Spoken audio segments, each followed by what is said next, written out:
அரசியலில் நகர்த்தப்படும் காய்கள், திரைமறைவில் நடக்கும் இரகசிய பேரங்கள், உலகத் தமிழர் அறிந்தேயாக வேண்டிய உண்மைகளை தேடி ஒரு உடறுப்பு.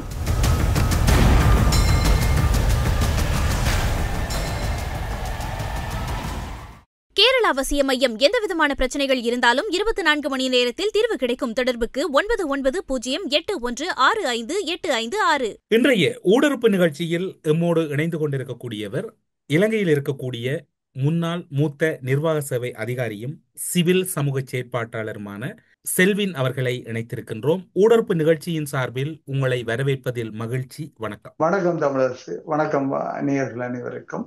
கடந்த ஓரிரு தினங்களாக ஒரு முக்கியமான செய்தி பேசப்பட்டு கொண்டிருக்கின்றது. மன்னார் காற்றலை தொடர்பிலும் அதனோடு இருக்கிற விடயங்கள் தொடர்பிலும் அதிகளவான செய்திகள் பேசப்படுகின்றன. அண்மையிலே யாழிலிருந்து வெளிவருகின்ற ஒரு இலத்திரனியல் பத்திரிகை ஒன்றிலே மன்னார் காற்றலை நிர்மாண பணிகளை தொடர இணக்கம் ஜனாதிபதி ஆயர் இடையில் சந்திப்பில் என்ற ஒரு செய்தி கட்டமிடப்பட்ட செய்தியாக வெளியாகியிருந்தது. அது தொடர்பில் கடுமையான வாத பிரதிவாதங்களும் தமிழர் பிரதேசங்களிலும் அதனை கடந்தும் இடம்பெற்றிருந்தன. இந்த செய்தியையும் இப்போது இருக்கக்கூடிய சூழ்நிலையையும் ஒரு மூத்த நிர்வாக சேவை அதிகாரி, அதே நேரம் சிவில் சமூக செயற்பாட்டாளராக இருக்கக்கூடியவர், சூழலியல் தொடர்பிலும் உங்களை ஈடுபடுத்தி இருக்கக்கூடியவர் என்கின்ற வகையில் இந்த செய்தியை முதலில் நீங்கள் எப்படி டீகோட் பண்ணுகிறீர்கள்? உண்மையில் இந்த செய்திகளை எழுதும் போது ஒரு செய்தியை நாங்கள் எழுதுகின்ற முறையிலேயே அது ஒரு நேர்மறை செய்தியாகவும் எதிர்மறை செய்தியாகவும் எழுத முடியும். ஒரு நேரடியாக மக்களை உந்துகின்ற செய்தியாகவும் அதை கலகம் விளைவிக்கின்ற செய்தியாகவும் கூட எழுத முடியும். முன்பதை சொல்வார்கள் வேடிக்கையாக, இந்த ஒரு இடத்தில் இந்த மக்கள் வங்கி என்கின்ற வங்கியை யாரோ கொள்ளையடித்து விட்டார்கள். அந்த ஒரு பத்திரிகை தலையங்கம் போடும்போது இந்த தலையங்கத்தின் நெருக்கடி அந்த எழுத்து காரணமாக மேல மக்கள் என்று போட்டு கீழே வங்கியை கொள்ளையடித்தார்கள் என்று சொல்லி ஒரு பத்திரிகை எழுதியிருந்தது. அதை வாசிப்பவர்களுக்கு என்ன துணி வரும் என்றால் மக்கள் வங்கியை கொள்ளையடித்தார்கள் என்று. இன்னொரு பத்திரிகை மக்கள் வங்கியை என்ற ஒரு வரியில போட்டு கீழே கொள்ளையடித்தார்கள் என்று சொன்னால் மக்கள் வங்கி யாராலேயோ கொள்ளையடிக்கப்பட்ட என்று வரும். இந்த செய்திகளை எப்படி எழுதுவது, எப்படி பிரித்து சொல்வது என்றதிலேயே இந்த நிரம்ப எதிர்மறையான இல்ல நேர்மறையான தாக்கங்கள் இருக்கும். எனவே இந்த செய்திகள் எழுதும் போது மிக கவனமாக இருக்க வேண்டும். அல்ல செய்திகளை பிரசுரிக்கும் போது உண்மையில் இந்த மன்னாரில் காற்றாலை என்கின்ற விடயம் சம்பந்தமாக, காற்றாலை மின்சாரம் சம்பந்தமான விடயம் சம்பந்தமாக மன்னார் தீவு கொதித்து தகித்து போயிருக்கின்றது. இந்த நேரத்தில் இந்த செய்திகளை நாங்கள் எழுதும் போது மிக நிதானமாக எழுத வேண்டும். கலகத்தங்களை கூட்டுவதாகவோ அல்லது மக்களை தவறாக வழிநடத்துவதாகவோ அல்லது எதிர்விளைவுகளை கொண்டு வரக்கூடிய மாதிரியே அந்த செய்திகளை எழுதக்கூடாது என்பது மிக முக்கியமானது. நான் நினைக்கிறேன், இன்று காலையில் ஒரு செய்தியை பார்த்தேன். மன்னார் வணக்கத்துக்குரிய ஆயர் அவர்கள் சொல்லியிருந்தால், நான் ஜனாதிபதியை 3 தரம் சந்தித்தேன், இது 3வது தரம். நான் இம்முறை சந்திக்க போகும்போது நான் மட்டுமல்ல, இஸ்லாமிய துறவிகள் துவக்கம் அப்படி பல தரப்பினரை கூட்டிக் கொண்டு போகலாம் என்று பார்த்தேன். நான் அதனை கைகூடவில்லை. ஆனால் நான் ஜனாதிபதி அவர்களை 3ஆம் தரம் சந்திக்கும் போது அவர் மிக உறுதியாக இருக்கின்றார். 14 ஆலைகளை போடுவதாக எடுத்த தீர்மானத்தை நாங்கள் எப்படியும் செய்யத்தான் வேண்டும், அதில் நாங்கள் எங்கும் பின்வாங்க போவதில்லை. ஆனால் அதே வேளையில் மன்னாரில் கனிம மணல் அகழ்வது என்ற விடயத்தை நாங்கள் முற்றாக தடுக்கின்றோம். அதை நாங்கள் எந்த காரணம் கொண்டும் அனுமதிக்க மாட்டோம். அதற்கான உத்தரவாதத்தை மந்திரி சபை தீர்மானத்தின் ஊடாகவே நான் உங்களுக்கு தருவேன் என்று சொல்லி ஒரு உத்தரவாதம் கொடுத்திருக்கின்றார் சொல்லி இந்த 2 விடயங்களையும் அவர் சொல்லியிருந்தார். சொல்லியது மட்டுமல்ல, அதோடு சொல்லியிருந்தார், நான் எந்த விதமான இந்த செய்தியை அவர் சொல்லி இருக்கின்றார் ஜனாதிபதி அவர்கள். நான் அதை கேட்டுவிட்டு வந்துவிட்டு நான் இதுவரையும் இந்த உடன்படிக்கைக்கோ இதுக்கோ நான் இன்னும் கையெழுத்திடவும் இல்லை, அதுக்கான எந்த சாதகமான பதிலையும் கொடுக்கவில்லை. நான் என் மக்களுடன் பேச வேண்டும் என்ற விடயத்தை அவர் தெரிவித்திருந்தார். எனவே அவர் மிக நிதானமாக ஒரு ஆன்மீக தலைவர் என்ற வகையில் அந்த பங்கு மாவட்டத்தின் ஆயர் என்ற வகையில் அவருக்கு மிக பொறுப்பு இருக்கின்றது. அதுவும் இந்த விடயம் மிக முதன்மையானது. மக்கள் ஏற்கனவே கொதித்திருக்கின்ற, குழம்பி போயிருக்கின்ற நிலைமையில் மிக கவனமாக இந்த செய்திகளை பார்க்க வேண்டும். எனவே இப்பொழுது இந்த செய்திகளை எழுதுவதில் உள்ள அறம் பற்றி பல கேள்விகள் இன்று எல்லா மட்டங்களிலும் காணப்படுகின்றது. எனவே சில வேளைகளில் இந்த நீங்கள் கூறுகின்ற ஊடகங்களில் வந்த செய்திகளில் அறங்கள் சில வேளைகளில் தடுமாறி போயிருக்கும் என்ற ஒரு கேள்வி என்னிடம் இருக்கின்றது. ஆனால் காற்றலை தொடர்பில் ஆயர் குறிப்பிடுகின்றார் ஊடக செவ்வியிலே மீண்டும் அவருடைய கருத்தை பதிவு செய்கின்ற போது, அவர்கள் 14 காற்றலைகளை அமைப்பதில் அவர்கள் முடிவில் மாற்றமில்லை, ஆனாலும் கூட அதில் எனக்கு உடன்பாடில்லை அல்லது நான் அதனோடு உடன்படவில்லை, நான் ஒப்பந்தம் செய்ததாக கூறுவதில் உண்மை இல்லை என்று கூறுகிறார். ஆனால் அந்த பத்திரிகை செய்தி ஆயருடனான சந்திப்பில் இணக்கம் எட்டப்பட்டதாக கூறப்படுகிறது. இங்கு தவறு இடம்பெற்றதாக நீங்கள் கருதுகிறீர்கள்? முதலாவது விடயம் என்னன்னு சொன்னால், ஒரு ஆன்மீக தலைவர், ஒரு ஆயர், ஒரு ஜனாதிபதியுடன் பேசும்போது அங்கு எவ்வளவு உயர்மட்ட கண்ணியம் இருந்திருக்கும் என்பதை நாங்கள் உணர வேண்டும். எனவே இந்த பேச்சுக்களில் எது கண்ணியமாக சொல்லப்பட்டிருக்கும், எது கண்ணியமாக வரவேற்கப்பட்டிருக்கும், எது மௌனமாக கடந்து போயிருக்கும் என்ற விடயங்கள் எல்லாம் முக்கியமானது. சில வேளைகளில் மௌனத்தை சம்மதம் என்று கருதுகின்றவர்களும் இருக்கின்றார்கள். சில விடயங்கள் பற்றி முடிவெடுப்பதில் சங்கடம் இருக்கும் போது மௌனமாக கடந்து செல்லுதல் என்ற விடயமும் இருந்திருக்கும். இதில் ஆயர் எந்த நிலைப்பாட்டை எடுத்திருப்பார் என்பது நாங்கள் அங்கு இருக்கவில்லை என்றாலும், ஒரு முதிர்ச்சி பெற்ற ஒரு ஆன்மீக தலைவர் என்ற வகையில் அவர் அந்த சிக்கலான நிலைமையில் அவர் மிக மௌனமாக அந்த விடயத்தை கடந்து போயிருப்பார் என்றுதான் நான் நினைக்கின்றேன். அதனை நாங்கள் மௌனம் சம்மதம் என்று எடுக்கின்ற ஒரு தொனியில் இவர்கள் எடுத்து எழுதியிருக்கலாம். என்ன நோக்கம் கலகம் விளைவிப்பது தானே. எனவே இதுதான் இங்குள்ள பிரச்சனையாக இருக்கும் நான் நினைக்கின்றேன். ஆனால் அண்மை காலமாக குறிப்பாக புதிதாக ஆயராக பொறுப்பேற்ற பின்னர் மன்னார் ஆயர் தொடர்ச்சியாக இலக்கு வைக்கப்பட்டுக் கொண்டிருக்கின்றார், அரசியல் தரப்புகளாலும் சில சமூக வலைத்தளங்களாலும். என்றால் அதில் என்ன சிக்கல் இருப்பதாக நீங்கள் கருதுகிறீர்கள்? வெளிப்பரப்பிலிருந்து பார்க்கின்றோம். இயல்பாக எனக்கு ஏன் இவர்கள் மன்னார் ஆயரை, குறிப்பாக இந்த தற்போது உள்ள ஆயரை இலக்கு வைக்கின்றார்கள் என்ற ஒரு ஆயரை இலக்கு வைத்து இவர்கள் தாக்குற அளவுக்கு ஆயருடைய பதவி நிலை என்பது அல்லது அவருடைய ஆன்மீக தலைமைத்துவம் என்பது ஒரு மிக இலக்கமான ஒரு விடயமே அல்ல. எனவே ஆயரை அப்படியே ஒரு ஆயரையோ ஒரு சமய தலைவரை கண்ட மாதிரியெல்லாம் தாக்க முடியாது. சில வேளைகளில் சமூக ஊடகங்களில் சிலர் நினைக்கின்றார்கள் தாங்கள் எழுதுவதெல்லாம் சரி என்று சொல்லி தங்களுக்கு எல்லாமே வழங்கப்பட்டிருக்கின்றது, தாங்கள் நினைத்த மாதிரி எல்லாம் அவற்றை அனுபவிக்கலாம் என்று யோசிக்கின்ற ஒரு விடயம் இருக்கோ தெரியாது. ஆனாலும் நான் வேறு இந்த அரசியல் அவளுக்கு இருக்கின்றன. அந்த ஆயர் ஒரு ஆயராக வருவதற்கு முன்பு மன்னார் பங்கு மாவட்டத்தில் மிக முக்கியமான பதவிகளை, பொறுப்புகளை வகித்தவர். எனவே அவருக்கு மன்னார் பற்றிய முழுமையான தெளிவு இருக்கின்றது, மக்களுடைய அபிலாசைகள் இருக்கின்றது. அப்படி அவருடைய பரந்துபட்ட சிந்தனை பற்றி கனவு இருக்கலாம். அடுத்தது மன்னார் மாவட்டத்தில் இருக்கக்கூடிய இயல்பாகவே அங்கு வரலாற்று தொடர்ச்சி காலத்தில் இருந்து இருக்கக்கூடிய சில மதத்து சம்பந்தமான ஒரு உணர்வுகளும் அங்கு காரணமாக இருக்கலாம். அவர் சார்ந்திருக்கக்கூடிய வட்டத்திலும் அல்லது அவரோடு இருக்கக்கூடியவர்களும் அவருக்கு எதிரான திரைமறைவில் சில நிகழ்ச்சி நிரல்களில் ஈடுபடலாம் என்கின்ற சந்தேகம் உங்களிடம் இருக்கின்றதா? அவரோடு உடன் இருக்கக்கூடியவர்கள் அல்லது அவருடைய வட்டத்தில் இருக்கக்கூடியவர்கள் அல்லது அவர் நம்பக்கூடியவர்கள் கூட அவருக்கு எதிரான ஒரு செயற்பாடுகளை முன்வைப்பதற்கு சந்தர்ப்பம் இருக்கின்றதா சில விடயங்களில்? இல்லை, நான் நினைக்கின்றேன் நீங்கள் ஒரு விடயத்தை தெளிவாக விளங்கிக் கொள்ளணும். கத்தோலிக்க திருச்சபையை பொறுத்தவரை ஒரு ஆயராக ஒருவர் நியமிக்கப்பட்ட பின்பு, ஆயராக அவர் வந்த பிறகு அவரை இப்படியான சதித்திட்டங்கள் மூலமோ அல்லது இதுகள் மூலமோ பதவி இறக்கலாம், திரத்தலாம், அப்படியெல்லாம் இதுவரையும் இலங்கையில பெருசா அவர்களுடைய வரலாறுகள் இல்லை. அந்த மரபும் அங்கு இல்லை கத்தோலிக்க திருச்சபை. எனவே இவர்கள் என்னதான் இருந்தாலும் ஒன்றே ஒன்று செய்யலாம், இந்த ஆயர் கொடுக்கின்ற செய்திகள் பற்றி மக்களுக்கு ஒரு அவநம்பிக்கை இனத்தை கொண்டு வருகின்ற ஒரு விடயத்தை தோற்றுவிக்கலாம். சில வேளைகளில் இந்த காற்றாலை சம்பந்தமான விடயத்தில் இந்த போராட்டத்தில் கூடிய அளவில் இந்த கத்தோலிக்க துறவிகள் முன்னிற்கின்றார்கள் என்கின்ற விடயம். முன்பு இந்த தற்போது ஆயராக உள்ளவர் பிரஜைகளோட தலைவராக இருந்த போது என்ன நடந்திருக்கும் என்று சொன்னால், அவர் இந்த மன்னார் விடயங்கள் பற்றி மிக ஆக்ரோஷமாக சில விடயங்களை கருத்து தெரிவித்திருக்கின்றார். அவர் சில விடயங்களில் கொஞ்சம் பிடிவாதக்காரனாக தன்னுடைய நிலைப்பாட்டில் இருந்திருக்கின்றார் என்பதும் உண்மைதான்.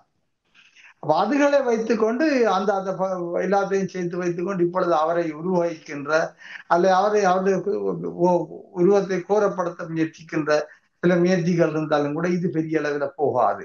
ஏன்னா கத்தோலிக்க திருச்சபை என்பது ஒரு வித்தியாசமான கட்டமைப்பு மட்டுமில்ல. மன்னாரை பொறுத்தவரை, மன்னார் மாவட்டத்தை பொறுத்தவரை அந்த மக்களுக்கும் திருச்சபைக்குமான உறவு என்பது மிகவும் நெருக்கமானது. அந்த கத்தோலிக்க மக்களுக்கும் இந்த திருச்சபைக்குமானது மற்ற மாவட்டங்கள் எல்லாவற்றையும் விட, நான் சொல்லி இலங்கையில் உள்ள ஏனைய மாவட்டங்களை விடவும் மன்னார் மாவட்டத்தின் கத்தோலிக்கர்களுக்கும் மன்னார் மாவட்டத்தின் கத்தோலிக்க திருச்சபைக்கும் இடையிலான உறவு மிக மிக மிக நெருக்கமானது. எனவே நான் நினைக்கவில்லை இந்த இவர்கள் செய்கின்ற இந்த விடயங்கள் எல்லாம் பெரிய அளவில் இது திசையை மாற்றும் என்று நான் நினைக்கவில்லை.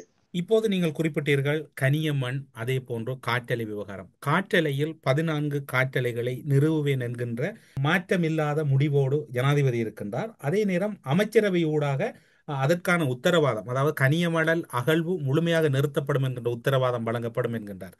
இந்த 2 விடயங்களையும் ஒரு உங்களுடைய சமூக பார்வையில் எப்படி பார்க்கிறீர்கள்?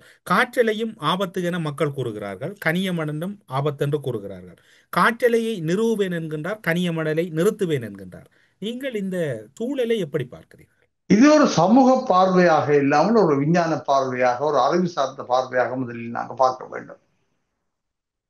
முதலில் கனிம வளம் என்கின்ற விடயம் சம்பந்தமாக கணக்க தப்பான எண்ணங்களும் கூட எங்களிடம் இருக்கின்றது, அல்லது சில விஷயங்கள் இருக்கின்றது. இந்த அறகலைய போராட்டத்தில் முன்னின்ற அவர் அண்மையில் கூட அடிக்கடி அறிக்கை விடுவார், மன்னாரை இந்தியா கனிமவள அகழ்வின் மூலம் கடலிலே மூழ்கடிக்க போகின்றது என்று சொல்லி இந்தியாவுக்கு எதிராக வசைபாடிக்கொண்டு இந்த கனிமவள அகழ்வு என்ற விடயத்தை தொடர்ச்சியாக அறிக்கை விட்டுக் கொண்டிருந்தார்.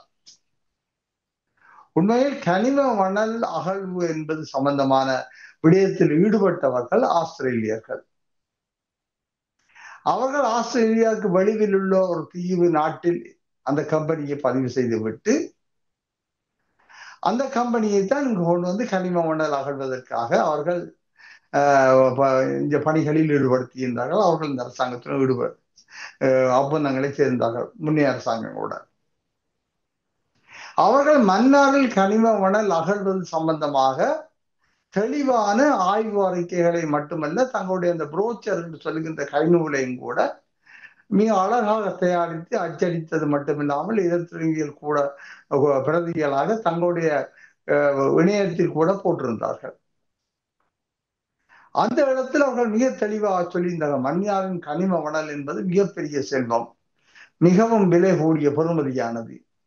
அதனை நாங்கள் எடுப்பது மிக இலகு என்றால், ஒரு பக்கம் துறைமுகம் இருக்கின்றது, மற்ற பக்கம் புகையிரத பாதையும் பெரிய வீதிகளும் இருக்கின்றது. எனவே நாங்கள் அதையெல்லாம் அகழ்றதெல்லாம் இலகு. நாங்கள் அவற்றை இலகுவாக அகழ்ந்து அப்படியே நேர சீனாவுக்கு விற்க முடியும், ஏற்றுமதி செய்ய போகிறோம் என்று சொல்லித்தான் தங்கள் திட்டத்தை தெளிவாக சொல்லியிருந்தார்கள். இது அவருடைய இணையதளத்தில் கூட அந்த விடயம் தெளிவாக பதியப்பட்டிருக்கின்றது. எனவே கனிம மணல் அகழ்வு என்பது உண்மையில் இந்தியாவு சம்பந்தப்பட்டதாக நான் அறியவில்லை. அந்த கம்பெனி, ஆஸ்திரேலிய கம்பெனியும் சீனாவுக்கு ஏற்றுமதி செய்கின்ற ஒப்பந்தம் தான் அங்கே இருந்ததாக நான் அறிய முடிந்தது. அந்த ஆவணங்களை நான் நேரடியாக பார்த்திருக்கிறேன், பிரதி எடுத்து நான் என்னுடைய இதில் சேமித்து வைத்திருக்கின்றேன்.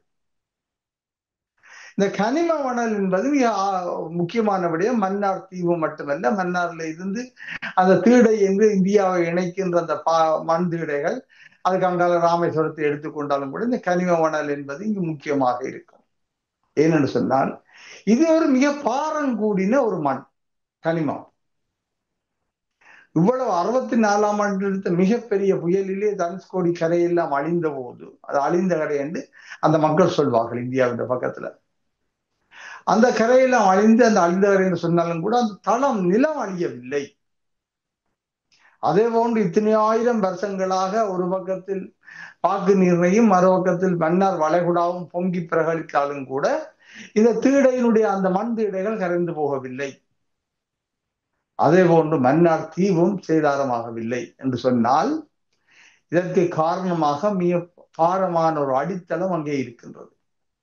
அந்த அடித்தளம் தான் இதுவாக இருக்கும் என்று சொல்லித்தான் என்னுடைய அறிவு கட்டின வகையிலும் நான் கற்றுக்கொண்ட விடயங்களின் மூலம், அதாவது தெரிந்து கொண்ட விடயங்களின் மூலம் புரிந்து கொண்டேன். அந்த பாரமான அடித்தளத்தை கிண்டி எடுப்பதாக இருந்தால் அது இந்த நிலத்தொடர்புக்கு மிக ஆபத்தான விடயமாக இருக்கும். நீங்கள் அந்த கனிம மணலை, அந்த பாரமான மண், ஹெவி சாண்ட் என்று சொல்வார்கள், அந்த பாரமான மணலை அகழ்ந்தெடுத்து விட்டு, இல்லை நாங்கள் அவர் சொல்லுகின்றார்கள் நாங்கள் அகழ்ந்தெடுப்போம், அகழ்ந்தெடுத்து விட்டு திருப்பி மீளவும் வேறு மண்களை கொண்டே போட்டு அதை நிரப்பி விடுவோம் என்று. நீங்கள் பாரமான மண்ணை அள்ளி எடுத்து எத்தனையோ 1000 மில்லியன் கணக்கான வருடங்களாக இறுகி பாறையாக வந்திருக்கின்ற வடிவமாக வந்திருக்கின்ற அந்த இடத்தை தகர்த்து போட்டு நீங்கள் கொண்டு போய் கல்லையும் மண்ணையும் சீமெந்தையும் கொட்டினாலும் கூட அது அதனுடைய இயற்கை முன்பு கொடுத்திருந்த அந்த வலிமையை அது பெற்றுக்கொள்ளாது. எனவேதான் கனிம மணலை நீங்கள் அகழ்ந்து விட்டு வேறு என்ன செய்தாலும் கூட அது அந்த நிலத்தொடர்புக்கும் நில இருப்புக்கும் ஆபத்தானது. எனவே கனிம மணலை அகழ்வது என்பது எந்த விதத்திலும் யாராலும் ஏற்றுக்கொள்ள முடியாத ஒரு விடயம். எனவே கனிம மணலை அகல அனுமதிக்க முடியாது. காற்றாலை அப்படி இல்லை. காற்றாலை என்பது ஒரு கோபுரத்தை கட்டி கோபுரத்தில் கொண்டு காற்றாடியை சுற்றி அதுல இயந்திர மின்சார உற்பத்தி இயந்திரத்தை பூட்டுவது. சில வேளைகளில் அது அந்த காற்றாலை மூலம் உங்களுக்கு எதிர்மறை விளைவுகள் வரும் என்று நீங்கள் கண்டால் நீங்கள் அந்த உரிமையாளரோட சரியான முறையில் இந்த இதுக்கு வந்து நீதிமன்றத்துக்கு போய் ஏதோ ஒரு வகையில் அதை நீங்கள் அகற்றலாம். அகற்றினாலும் உங்களுக்கு எந்த விதமான நிரந்தரமான சேதாரம் எதுவும் இருக்காது, இழப்பு எதுவுமே இருக்காது. ஏன்னா வீசுகின்ற காற்றை மறைத்து அந்த எனர்ஜியை, சக்தியை பிறவரை உற்பத்தி செய்கின்றபடியும் தான் காற்றாலை. அது வேறு எந்த இழப்பையும் எங்களுக்கு தராது, நிரந்தரமான ஊனத்தை கொண்டு வராது. எனவே இந்த ரெண்டுக்கும் பாரதூரமான வேறுபாடு இருக்கின்றது. கனிம மணலை அகல விட்டால் அங்கு அந்த நிலம் இல்லாமல் போகும். ஆனால் காற்றாலையை பூட்டினால் அது வீசுகின்ற காற்றை தடுப்பதும் அந்த அதில் வரக்கூடிய பக்க விளைவுகள் சொல்லி எங்கள் மக்கள் கூறுகின்ற விடயங்களும் இருக்கும். அது ஒரு எல்லை மீறுமாக இருந்தால் நாங்கள் அவற்றை என்ன செய்யலாம் என்று சொன்னால் முழுமையாக அகற்றும்படி சொன்னால் ஒரு வாரத்திலேயோ ஒரு மாதத்திலேயோ. காற்றலை தொடர்பில் பொதுமக்கள் வைக்கக்கூடிய மிக பிரதானமான குற்றச்சாட்டாக இருப்பது காற்றலை அமைவிடங்கள் அல்லது அமைக்கின்ற சூழ்நிலைகள், காற்றலை அமையப்பெறுகின்ற அந்த பகுதிகளில் ஏற்பட போகின்ற ஆபத்து தொடர்பில் தானே குறிப்பிடுகிறார்கள். அவர்களும் காற்றலை வேண்டாம் என்று குறிப்பிடுவதற்கு அப்பால் அது அமைக்கின்ற சூழல் அல்லது அமைக்கின்ற பகுதி என்பது மக்களுக்கு எதிர்காலத்தில் பெரும் நெருக்கடிகளை ஏற்படுத்தும் என்றோ அவர்களுடைய கூற்று இருக்கின்றது. மக்களுக்கு நியாயமான அச்சங்கள் இருக்கும். ஒன்று, முதலாவது நிலங்களை கையகப்படுத்தல் என்பது. காற்றாலையின் பெயரால் ஒவ்வொரு காற்றாலைக்கும் 10 ஏக்கர் நிலம் வேண்டும் என்று சொல்லி அப்படி 30-40 ஏக்கர் என்று காற்றாலைகளை போட வலிக்கிட்டால் அவ்வளவு பாரிய நிலத்தை கையகப்படுத்துவார்கள். இலங்கையில் நிலத்தை கையகப்படுத்தல் என்கின்றது ஒரு அரசியல் பரிமாணம் கொண்டது. எனவே மக்கள் பயப்படுவதற்கு நியாயமான காரணங்கள் இருக்கின்றது. ஆனால் உலகத்தில் மாற்று தெரிவுகள் நிரம்ப உண்டு. காற்றாலையை போடுவதற்காக நீங்கள் காற்றாலை நிலத்தை முழுமையாக கையகப்படுத்தி நீங்கள் உங்களுக்கு உரிமையை கொண்டாட வேண்டும் என்ற தேவை எதுவுமே இல்லை. காற்றாலை பூட்ட பொருத்தமான இடங்களை தனியார் நிலங்களாக இருக்கும் போது அல்லது பொதுமக்களுக்கு சொந்தமான பொது சொத்துக்களாக இருக்கும் போது அந்த சமூகத்துடனோ அல்லது அந்த தனியான காணி உரிமையாளரோடோ ஒரு குத்தகை ஒப்பந்தத்துக்கு அந்த காற்றாலை நிறுவுகின்ற கம்பெனி, அந்த நிறுவனம் குத்தகை ஒப்பந்தத்துக்கு போவதன் மூலம் நிலத்தின் உரிமை தொடர்ச்சியாக அந்த தனிநபருக்கும் அந்த சமூகத்துக்கு சொந்தமாக இருக்கும். அவர்களுக்கு இந்த காற்றாலையினால் உற்பத்தி நடைபெறும் போது அந்த காற்றாலையின் பெயரால் அவர்களுக்கு குத்தகை வருமானம் கூட அங்கு கிடைக்கும். இது அமெரிக்கா உட்பட அயர்லாந்து துவக்கம் பல தேசங்களில் இந்த விடயங்கள் மிக வெற்றிகரமாக நடத்தப்பட்டு கொண்டிருக்கின்றன. நாங்கள் இங்கே இலங்கையில் உள்ள ஒரு கூடாத விடயம் என்னன்னு சொன்னால் என்னது வேண்டாலும் உடன் இந்த லேண்டை அக்யூரோன்றது காணியை சுவீகரித்தல் என்று சொல்லிட்டு காணியை கட்டுப்பாட்டுக்கு எடுத்தார். நான் நேற்று மன்னார் கச்சேரியில் நடந்ததாக பார்த்த ஒரு செய்தியை கூட உங்களுக்கு இந்த இடத்துல சொல்லலாம். மன்னார் பேசாலை, மன்னார் கடற்கரையில் இருந்து, கிராமத்து கடற்கரையில் இருந்து மன்னார் தீடை அந்த ராமரன் பாலமும் அந்த திட்டு வரையுமான இடத்துக்கு ஒரு சுற்றுலா பயணிகள் சேவை ஒன்று போட வேண்டும் என்று நேற்று அரசாங்க அதிபர் தலைமையில் ஒரு கூட்டத்தில் தீர்மானிக்கப்பட்டிருக்கின்றது. அந்த சுற்றுலா படகு சேவையை போடுவதற்காக மன்னார் பிரதேச சபை தான் அதை செய்வதற்கு முன் வந்திருக்கின்றது. ஆனாலும் இந்த கரையோர பாதுகாப்பு திணைக்களம் நினைக்கின்றேன், கரையோர பாதுகாப்பு திணைக்களமோ அல்லது சீவராசிகள் திணைக்களம், அந்த திணைக்களம் அரசாங்க திணைக்களம், அவர்கள் சொல்லியிருக்கின்றனர் இந்த கரையோரங்கள் எல்லாம் எங்களுடைய கட்டுப்பாட்டுக்குள், எங்களுடைய சொத்து, எங்களுடைய உரிமை. எனவே நாங்கள் தான் இந்த படகுகளை ஓடுவோம், நாங்கள் தான் சேவையை நடத்துவோம், உங்களுக்கு அதுக்கு வருமானம் வேண்டும் என்று இந்த அரசாங்க திணைக்களங்கள் அரசாங்க திணைக்களங்கள் இந்த நினைக்கின்றார்கள் இந்த நிலம் எல்லாம் தங்களுக்கு தந்தால் தங்கள் சொந்தக்காரர்கள் சொல்லிட்டு வன இலாகா நினைக்கின்றது. வன இலாகாவுக்கு தரப்பட்ட காணியெல்லாம் தங்களுக்கு ஏதோ உறுதி காணிமே நினைத்துக் கொண்டிருக்கின்றார்கள். அதே போல இந்த கரையோர பாதுகாப்பு திணைக்களம் அப்படி யோசிக்கின்றது, கனிம வன திணைக்களம் அப்படி யோசிக்கின்றது. இப்படி ஒவ்வொருத்தரும் நினைக்கிறார்கள் தங்களுக்கு எல்லாத்தையும் எழுதி தந்து விட்டார்கள், தாங்கள் நினைக்கிற மாதிரி தான் எல்லாம் செய்கின்றது என்று சொல்லிட்டு இது மிக தவறான பார்வை. இலங்கையில் இது ஒரு விதமான நிறுவன ரீதியான ஒரு சண்டித்தனம் தான். உண்மையில் இந்த நிறுவனங்கள் எல்லாம் தங்களுக்கு கொடுக்கப்பட்ட விடய தானத்தை ஒட்டி அந்த பொது சொத்துக்களுக்கு அவர்கள் பாதுகாவலர்களை தவிர, ஆங்கிலத்தில் கஸ்டோடியன் என்று சொல்லலாமே தவிர, ஒரு மேனேஜ்மெண்ட் கஸ்டோடியனை தவிர, ஒரு முகாமைத்துவ பாதுகாவலரை தவிர அவர்கள் உரிமையாளர்கள் அல்ல. உரிமையாளர்கள் என்பது ஒன்று இலங்கை அரசாக இருக்கும், இல்லை என்றால் பொதுமக்களாகத்தான் இருக்க முடியும். இலங்கை அரசாங்கத்தின் நிறுவனங்கள் எல்லாம் சட்ட ரீதியாக உருவாக்கப்பட்ட பாதுகாவலர்கள் மட்டும்தான். எனவே அந்த உண்மையில் இந்த இலங்கையில 2 ஆளுகை நிறுவனங்கள் தான் இருக்கின்றன. ஒன்று பாராளுமன்றம், அது ஒரு ஆட்சி ஆளுகை நிறுவனம். 2வது உள்ளூராட்சி, அது ஒரு ஆளுகை. எனவே உள்ளூர் உள்ள நிலங்கள் எல்லாவற்றும் உண்மையான உரித்தலில் உள்ளூர் சமூகங்கள் தான். அதன் அர்த்தம் உள்ளூர் சமூகம் தான் உறுதி எழுதி தான் உரிமை கொண்டாடி அதை விற்க முடியாது. அது அந்த சமூகத்தின் பொது சொத்து. சமூகம் என்பது இந்நாட்டின் குடிமக்களின் தொகுதி. ஆனால் இங்கே என்ன நடக்கின்றவர்கள் தாங்கள் தங்களுடைய உரிமையாக எடுத்து கட்டுப்படுத்தி அதிலிருந்து மக்களை வெளியேற்ற முற்படுகின்றார்கள். வனவள திணைக்களம் வனவளத்துக்கு எல்லை ஓட்டப்புற சொல்கின்றார்கள் மக்களை வனத்துக்குள் வராது என்று சொல்லி. மக்கள் வனத்துக்குள் போகக்கூடாது என்பது அல்ல, மக்கள் வாழுகின்ற கிராமங்களோடு இருக்கின்ற வனக்கரைகள் ஓரங்கள் அவர்கள் அந்த மக்களுடைய வாழ்வாதாரத்தின் உயிர் நாடிகள். அவர்கள் அங்கு காய்ந்த தடிகள் பொறுக்குவார்கள், விறகு பொறுக்குவார்கள், ட்ரெயின் சேகரிப்பார்கள், பல்வேறு விடயங்களை செய்வார்கள், மூலிகைகள் செய்வார்கள், தங்களுக்கு தேவையான உணவுப் பொருட்களை சேகரிப்பார்கள். இங்கு அதெல்லாம் அப்படி இல்லை. இங்கு வனவளங்க திணைக்களம் உணவை இரும்பு கம்பி போட்டு இந்த வனத்தை பாதுகாக்கின்றதாம். ஏன் பாதுகாக்கின்றது? என்னத்துக்காக வனம் பாதுகாக்கப்பட வேண்டும்? மக்களே போகாமல், நாட்டின் குடிமக்களே போக முடியாமல், நாட்டின் குடிமக்கள் ஒரு நாளும் வனத்தை அழிப்பதில்லை என்று அவர்களால் அந்த வனத்தை அழிக்கக்கூடிய இயலுமை அவர்களிடம் இல்லை. இந்த வனத்தை அழிப்பவர்கள் பெரிய பெரிய நாசகாரிகள். அந்த நாசகாரிகளுடைய ஆளுகைக்குள் தான் இந்த பல்வேறு திணைக்களங்களுடைய பொறுப்பாளர்களோ அல்லது முதன்மையானவர்கள் அல்ல அந்த அலுவலர்கள் கூட இருக்கின்றார்கள். இப்பொழுது தெரிகின்றது தானே, இலங்கையில் இந்த பாதாள உலோகக்காரர் என்று சொல்றவரோட கட்டுப்பாட்டில் என்னென்ன நிறுவனங்கள் எல்லாம் இருந்தன என்று சொல்லிட்டு. இந்த வனவள திணைக்களம் சரியாக முழுமையாக செயற்பட்டிருந்தால் இலங்கை வனம் முழுமையாக பாதுகாக்கப்பட்டிருக்கும். எவ்வாறு சிங்கராயா வனத்துக்குள்ளும் ஜால வில்வத்து வனவளங்களுக்குள் பூங்காக்களுக்குள்ளும் நடுக்கு காட்டுக்குள் வனங்கள் அழிக்கப்பட்டிருக்கின்றன பல ஆயிரக்கணக்கான ஏக்கர்ல. அப்பொழுது இவர்கள் என்ன செய்கின்றார்கள்? மிகவும் திட்டமிட்ட முறையில ஆர்கனைஸ் கிரைம் என்று சொல்வார்கள், மிக திட்டமிட்ட குற்றச்செயல். பாரிய இயந்திரங்களை கொண்டு அந்த மரங்கள் எல்லாம் அகற்றி என்றால் அதையெல்லாம் பார்க்க மாட்டார்கள். இந்த ஓரங்களில் இருக்கின்ற கிராமத்து மக்கள் தேர்ந்தெடுக்க போனால், மூலிகைகள் பொறுக்க போனால், விறகு பொறுக்க போனால் இது வனவளம் வங்களுக்கு சொந்தம் என்று சொல்லி அச்சுறுத்துவார்கள், துப்பாக்கிகளை காட்டுவார்கள். இந்த மனநிலை இளைஞரோட ஆபத்தான மனநிலை.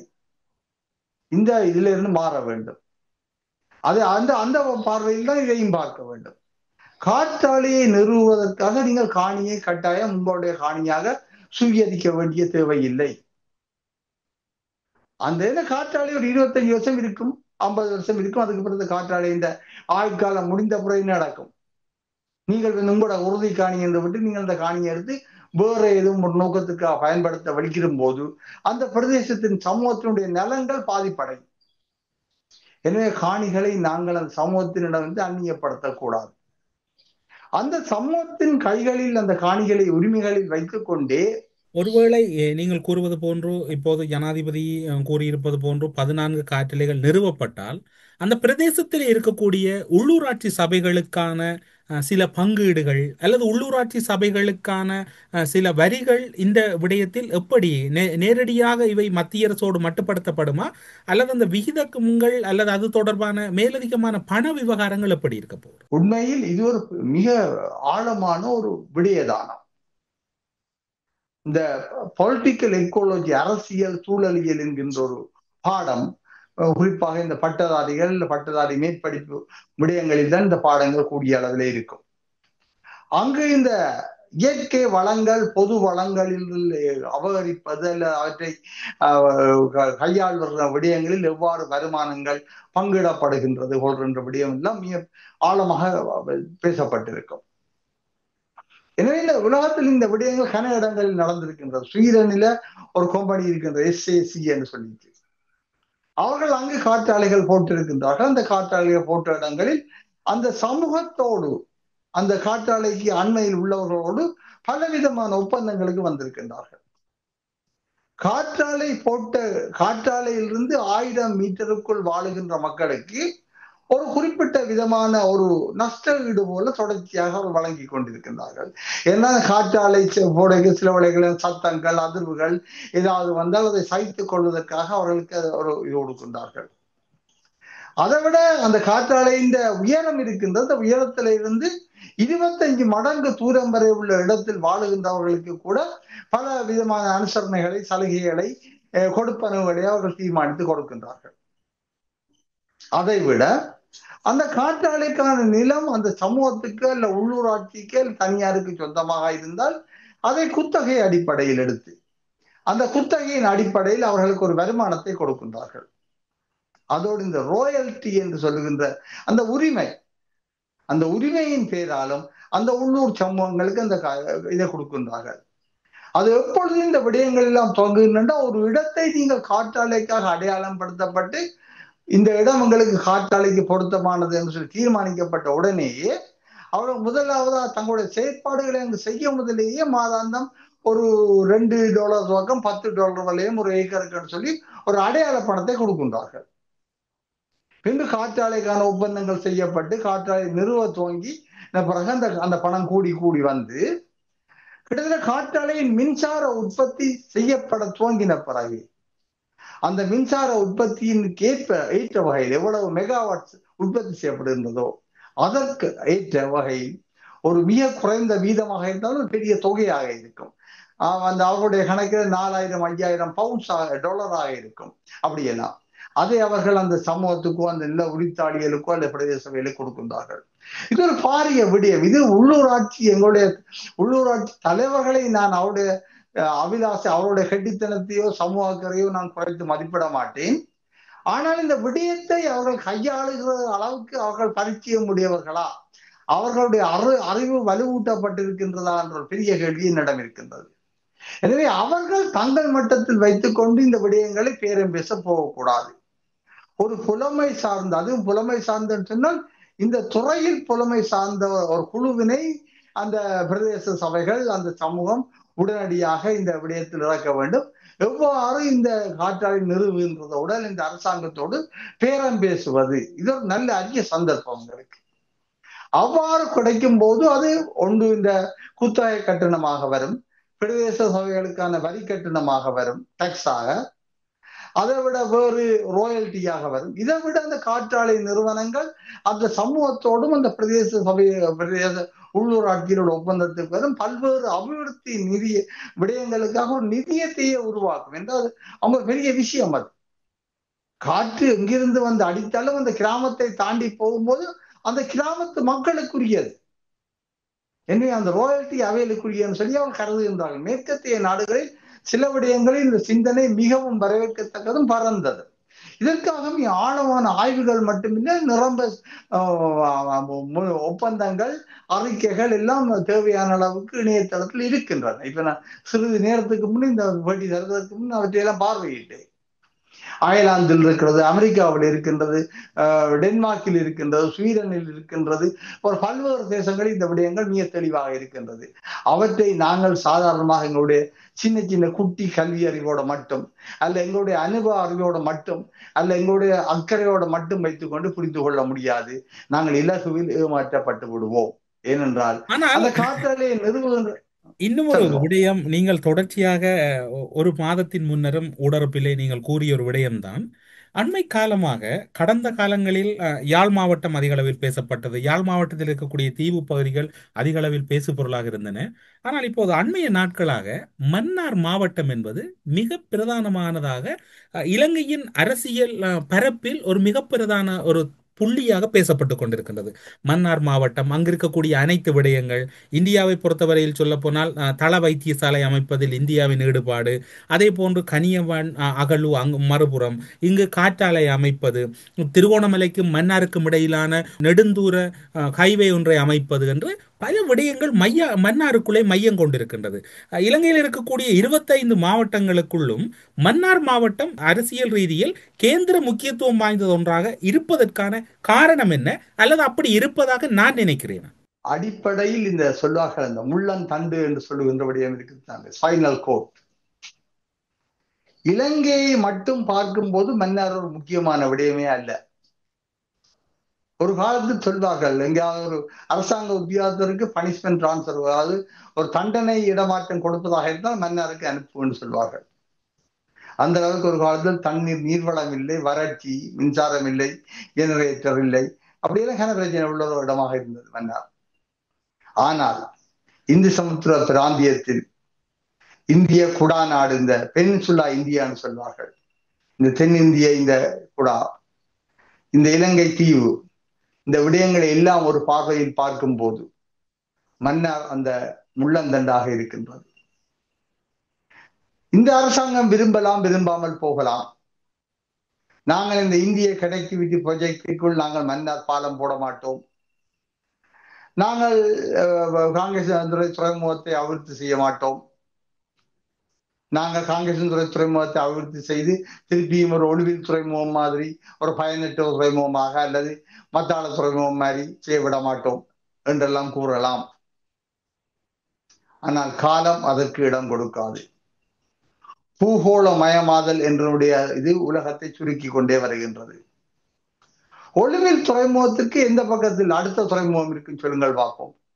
ஒளிவில் துறைமுகத்திலிருந்து நேரே நிமிர்ந்து பார்த்தால் எங்காவது இந்தோனேசியா அல்லது ஜாவா அப்படி எங்கேயாவது தான் பார்க்க வேண்டும். திருவோணமலை துறைமுகம் கூட அப்படித்தான், சிங்கப்பூர் அல்ல அதற்கு மேல்விடம் தான் பார்க்க வேண்டும். மத்தாள துறைமுகத்தை பார்த்தோம் என்றால் கீழே பார்த்தால் தியாகோ காசியால போய்த்தான் முடிய வேண்டும். ஆனால் காங்கிரஸ் துறைமுகத்தை பார்த்தோம் என்றால் அதனுடைய நெற்றிக்கு நேரே சென்னை துறைமுகம் இருக்கின்றது, விசாகப்பட்டினம் துறைமுகம் இருக்கின்றது, நாகப்பட்டினம் துறைமுகம் இருக்கின்றது, சென்னைக்கு மேலே அங்கால இன்னும் ஒரு துறைமுகம் இருக்கின்றது, வங்காளதேசத்தினுடைய துறைமுகம் இருக்கின்றது. எனவே இதுக்கு மிக அண்மையில் பல பிராந்திய துறைமுகங்கள் இருக்கின்றன. எனவே இந்த கொழும்பு துறைமுகத்துக்கு கூட இந்திய சமுத்திரத்துடைய கப்பல் பாதையில் உள் வந்துதான் கொழும்புக்குள் பிரவேசிக்க வேண்டும். இல்லாவிட்டால் அப்படியே சுயஸ் கால்வாயால வந்து இந்தியாவை சுற்றிக்கொண்டு அப்படி கீழே போனா அப்படியே வெளியால போயிடும் அந்த கப்பல். கொழும்புக்கு வரண்டா உள்ளுக்குத்தான் வர வேண்டும்.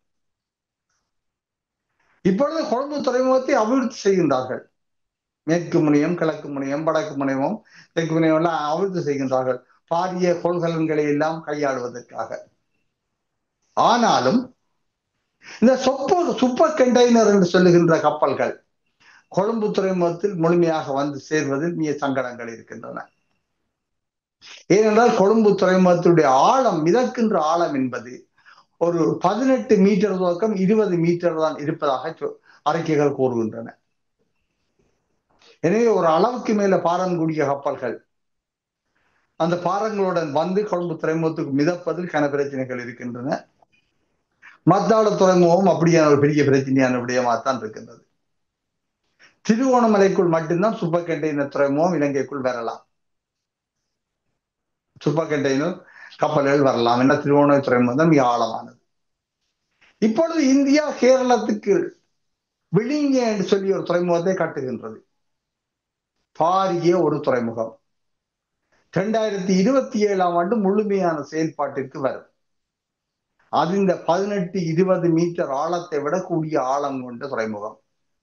எனவே அது 2027 திறக்கப்படும் போது கொழும்புக்கு வருகின்ற அந்த டிரான்ஸ்ஷிப்மெண்ட்ல வருகின்ற, அதாவது கொள்கலங்களை மாற்றி அடுத்த கப்பலுக்கு ஏற்றி போகின்ற அந்த வசதியை கொண்ட விடயத்தில் கொழும்பினுடைய முக்கியத்துவத்தில் எங்கோ ஒரு வீழ்ச்சி ஏற்படும் என்று சொல்லி அந்த இலங்கையினுடைய வர்த்தக செய்திகளும் இந்த கப்பல் போக்குவரத்து தொடர்பான செய்திகளும் கூறுகின்றன. எனவே நிரம்ப போட்டி இருக்கு கொழும்பு துறைமுகத்துக்கு. எனவே இலங்கை என்ன யோசிக்கின்றதுன்னா, கொழும்பு துறைமுகம் ஏற்கனவே விழிஞ்ச என்ற துறைமுகம் வளரும் போது சிக்கலாயிருக்கும். அப்ப எனவே கொழும்பு துறைமுகத்தின் முக்கியத்துவத்தை குறைக்காமல் இருக்க வேண்டும் என்றால் இலங்கையின் வேறு துறைமுகங்கள் வராமல் இருக்க வேண்டும் என்று யோசிக்கின்றன தெரியாது. ஆனா இந்தியாவுக்கும் இலங்கைக்கும் இடையில் தான் கூடிய அளவான இந்த இந்தியா ஒப்பந்தங்களின் அடிப்படையிலான நியமன பொருட்கள் வந்து போக முடியும். அப்படி வரும்போது இந்தியாவுடைய பிராந்திய துறைமுகங்கள், இந்தியாவுடைய கிழக்கு கரையில் உள்ள இந்த சென்னை, விசாகப்பட்டினம், நாகப்பட்டினம் அல்ல அதுக்கு மேலுள்ள துறைமுகங்கள் இருந்துதான் என்ன இலகுவாக இலங்கைக்கு பொருட்களை கொண்டு வர முடியும். அப்படி பொருட்களை கொண்டு வரும்போது அதற்கு மிக அண்மையில் உள்ள சிறிய துறைமுகமாக காங்கேசன்துறை இருக்கும். இந்த 2 சிறிய துறைமுகங்களுக்கு இடையில் பாரிய கப்பல்கள் கொண்டு வர தேவையில்லை. ஒரு 3000 மெட்ரிக் டன், அதாவது 300 லொரி ரோட்டுன்னு சொல்லுவாங்க, 300 லொரியில் ஏற்றக்கூடிய மிக சிறிய கப்பல்களாக இருக்கும். கப்பல்கள்லாம் சிறிய அளவு, அவைகளே இலகுவாக காலமையும் பின்னிரவுமே பொருட்களை கொண்டிறக்கி கொண்டே இருக்கும். அப்படி பார்த்தால் இந்தியாவுக்கும் இலங்கைக்குமான பொருள் போக்குவரத்து மட்டுமல்ல, பயணிகள் போக்குவரத்தின் ஊடாட்டத்துக்குமான மிகப்பெரிய தலைவாசலாக மீண்டும் வடக்கு வளம் வரும். எனவே இந்த இடத்துல 2வது தெளிவாக இருப்பது மன்னார். இந்த மன்னாரில் இருந்து அந்த நெடுஞ்சாலை போயிருந்த போக்குவரத்து, அந்த காலத்தில் அங்கு ஒரு போயிருந்த டிக்கெட் எடுத்தால் அந்த போயிருந்த டிக்கெட்டோட நீங்கள் இலங்கையில் அங்கிருந்து வடிக்கிட்டு அப்படியே ட்ரெயின்ல வந்து கப்பல்ல வந்து திருப்பி இங்கே வரலாம். அப்படி எல்லாம் இருந்தது. நாங்கள் நினைப்பது போன்று எல்லாம் எங்களுக்கு இப்ப விருப்பம் இல்லை, எனவே தொடர்புகளை வெட்டுகின்றோம் வேண்டாம் என்றத இந்த ஒரு அச்சம் தான் இந்த காரணம். 2வது திருவோணமலைக்கும் மன்னாருக்குமான முன்பு 2011ஆம் ஆண்டு இலங்கைக்கான 2030க்கான பௌதிய திட்டம் என்று சொல்லி ஒரு மிகப்பெரிய ஆவணம் உருவாக்கப்பட்டது இலங்கை அரசினால். அந்த திட்டத்தில் மன்னாரில் இருந்து திருவோணமலைக்கு பாரிய நெடுஞ்சாலை ஒன்று முன்மொழியப்பட்டிருந்தது. அதே போன்று மன்னாரிலிருந்து மதவாச்சிக்கு வந்து மதவாச்சியில் இருந்து நேர திருவோணமலைக்கு ஒரு புகையிரத பாதையும் கூட முன்மொழியப்பட்டிருந்தது. இப்பொழுது நீங்கள் அந்த அதை ஸ்ரீலங்கா பிசிக்கல் பிளான் 2030 என்று சொல்லி ஒரு ஆவணத்தை அடித்து பார்த்திருக்கான்னு சொன்னால் அந்த ஆவணத்தில் இந்த படம் இருக்கும். பின்பு அந்த ஆவணத்தை 2017ஆம் ஆண்டு மீளாய்வு செய்யும் போது அந்த புகையிரத பாதை தொடர்பும் காணாமல் போய்விட்டது. தற்போது இந்த அரசாங்கம் சொல்லுகின்றது நெடுஞ்சாலையும் எங்களுக்கு வேண்டாம்.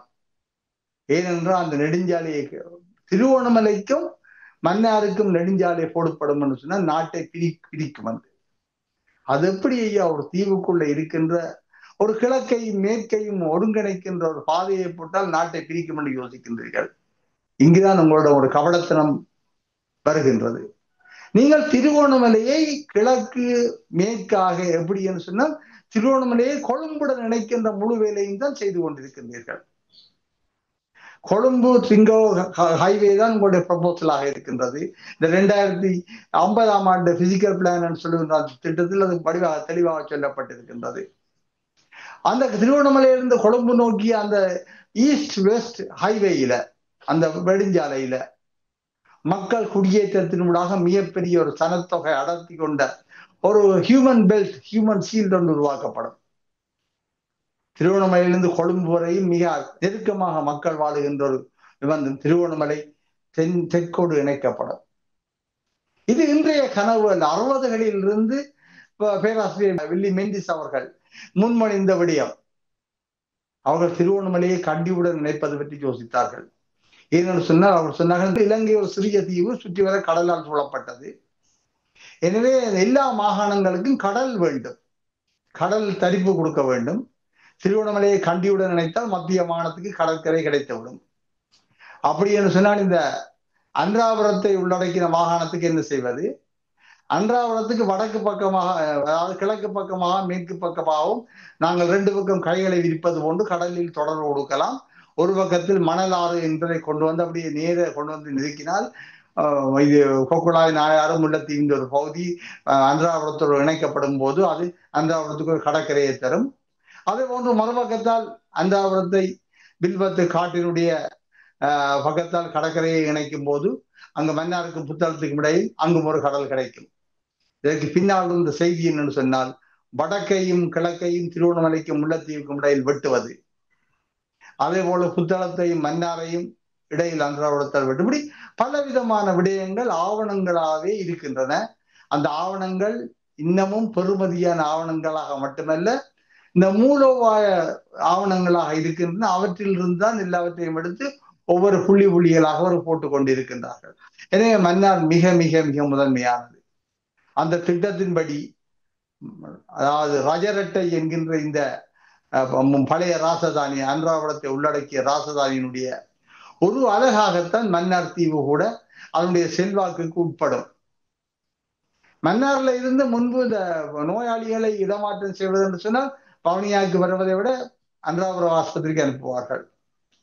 மன்னார் மக்கள் தங்களுக்கு ஏதாவது முக்கியமான வேலைகளுக்கு கடை கண்ணி சாமான் வேண்ட போகணும் என்றால் அவர்களுக்கு சில வேலைகளை அன்றாபுரம் கூடிய அளவில் வசதியான சுயமா இருக்கின்ற அந்த இடமாக இருக்கும் என்றால் அப்படியே மதவாச்சியில வந்து திரும்பி அங்கு போயிடுவார்கள்.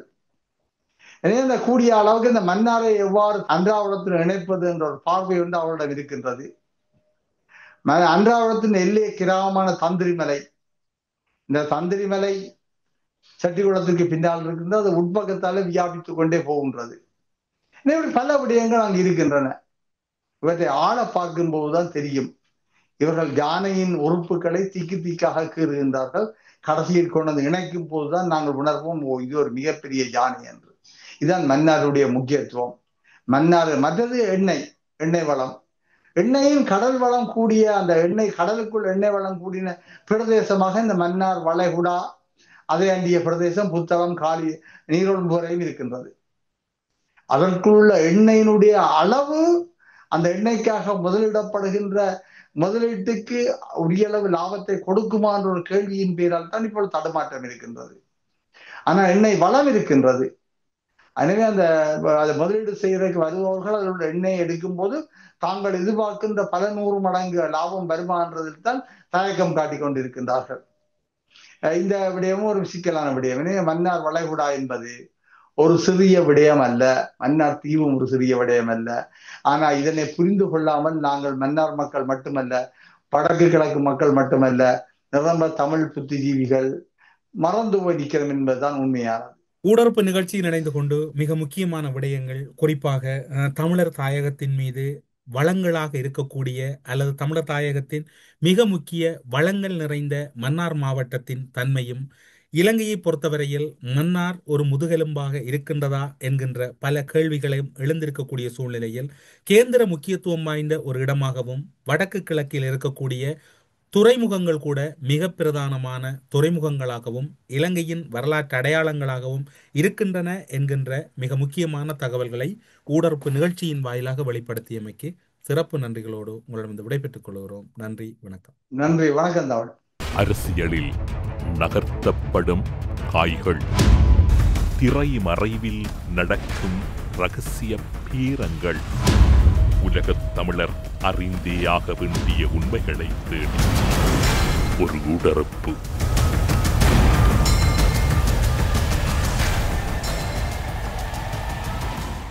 கேரள அவசிய மையம் எந்தவிதமான பிரச்சனைகள் இருந்தாலும் 24 மணி நேரத்தில் தீர்வு கிடைக்கும். தொடர்புக்கு 9908165856.